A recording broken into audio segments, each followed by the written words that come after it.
Сәлем достар. Pinduoduo'da товардың салмағын, кімнен сұраймыз, не істейміз, қайдан көреміз деген сұрақтарды осы видеодан көре аласыздар. Pinduoduo'ға кіріп, өзіңіз сатып алғыңыз келген товарды таңдайсыз. Мысалы, мен мына бір стульчикті таңдайын, осыған кіріп көремін.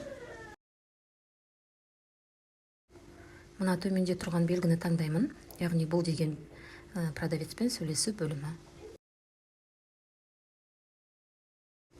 Енді біз продавецке сообщение жазуымыз керек, товардың салмағы қанша деп.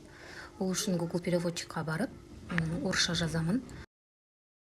Аударып берді, енді осыны скопировать етіп, қайтадан Pinduoduo'ға SMS бөліміне кіремізде жаңағы жазуды вставить ете саламын.